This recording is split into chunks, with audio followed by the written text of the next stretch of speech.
head, there's no working capital left. Yes. All the working capital is actually the investment made. Yeah, there's nothing more left. And there was staff, we had to take care of the salaries, you But know. when the stock is sold, obviously there is.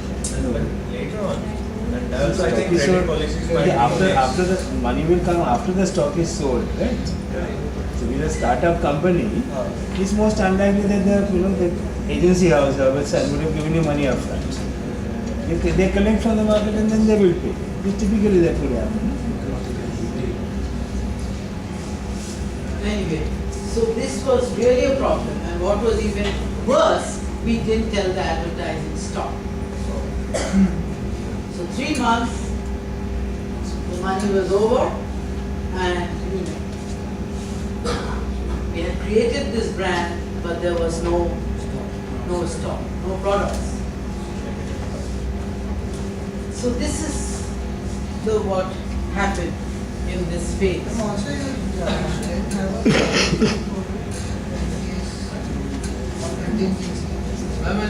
Why don't you think of raising more capital? Or Yes, do something? you're right. Yeah. I think I had access to.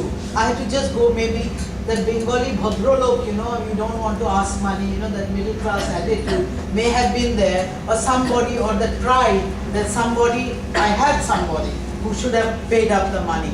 But, I never asked. It was this, women have this very, what do you call it, a pride? No, it's not an ego, because we are not allowed to have the ego as yet. I mean, now we can. But, this pride that we won't pass. We can't put our hands out, Yes. You had it, but what about Self? Yes, self-respect. I think that's the word. What is it? I mean, if you weren't afford, but what about the other partners, the two other people? The other guy went off to sleep before it started. Okay, you'll see, because exactly, I knew 99% and exactly what happened. So he was not in the, but this other person just didn't know what to do. And he didn't have access to the money. I should have. But then I think I got a little irritated also that I knew this guy was not going to do, and he had money. He was a great investor in stocks, and he had money. But whereas I had put up everything up front, he had it, and this chap didn't have any money. So I had no access to it, and I felt, why should I sort of raise the funds, when these people, and also I found his expenses were much because he had a family, whereas I just had to look after myself, I had no kids, all that, added to this irritation. And I found him less and less working. He was supposed to look after the production, I against the marketing and the product development. But it was in Vapi, and there was always an excuse for him not going to Vapi, and it was very exhausting those days, Traveling was terrible. You had to, stand all the way 2.5 hours or whatever it took, or 3 hours to go into Vapi. So, he was a very social person. So, that was also another reason that, he couldn't give up his Saturday, Sunday, and go there. So this was the other problem, which started festering. So these were the mistakes that we made.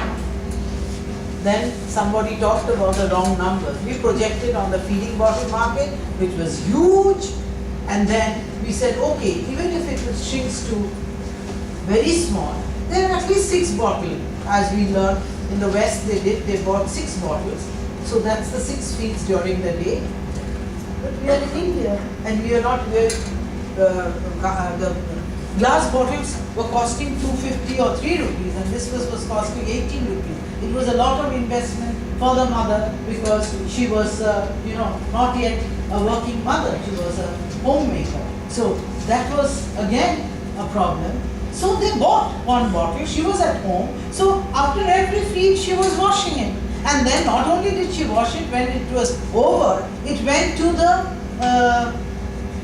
listen, why don't you listen? Because you know, this is not only, you may not become an entrepreneur, but you realize if you're going to be into business, everybody has to be taking the initiative and making the business work. So it doesn't matter that we were earning a salary, so we were employees of the company. Shareholding was another matter altogether. So I think it might help, and if you can come, I ask you to come up front so that we can see you better, so that you could get more involved with us. Huh? But otherwise we'll go off to sleep. Tell me when you are bored, we'll stop. You know? Yes, because I was so much into it. Alright, so what happened was that our bottle was so good, it never broke. So they gave it to the next birth in the family, and they kept it till for the second child when it came.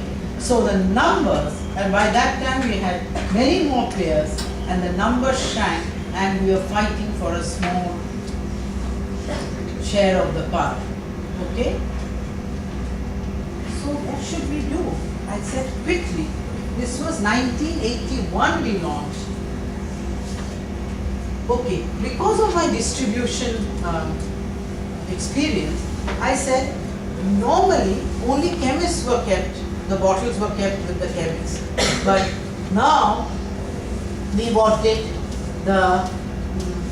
I said, why only chemists? Why not the garment shops where baby garments were sold?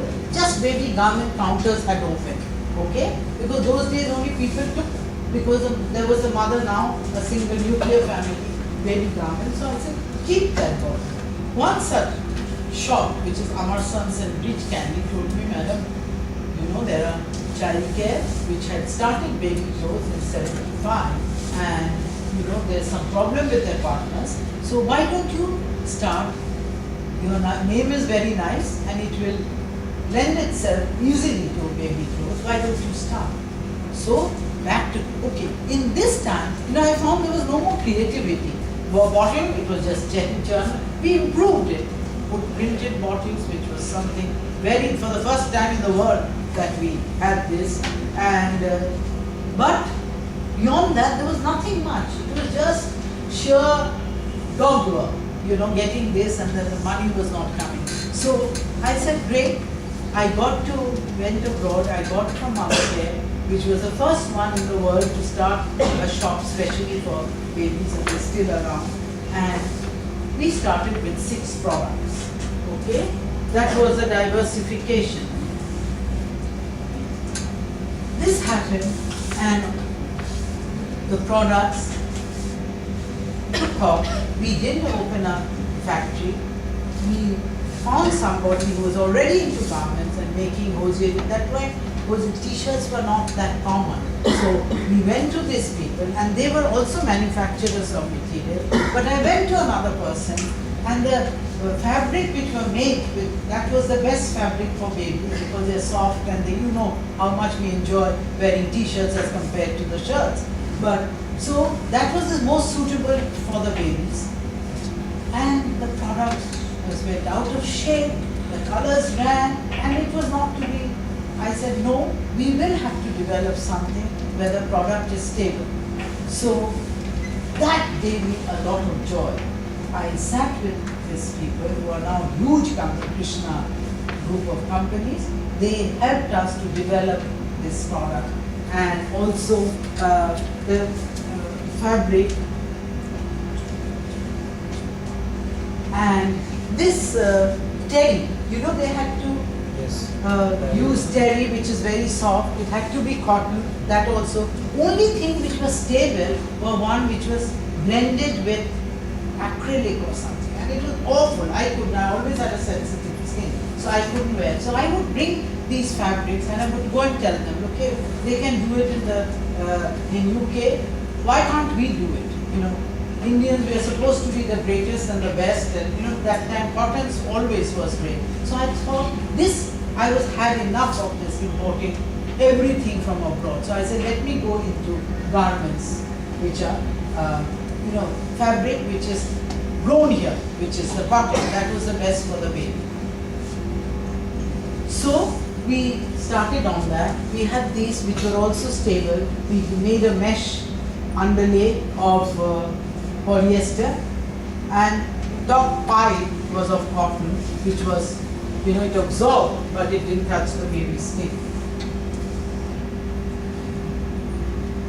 Then we found that since there were single mothers, they used to use, there were no, that time, you've heard of diapers, these Pampers, okay? No disposable diapers had yet come into anywhere in the world. What they were using, nappies, and they used a plastic. So the plastic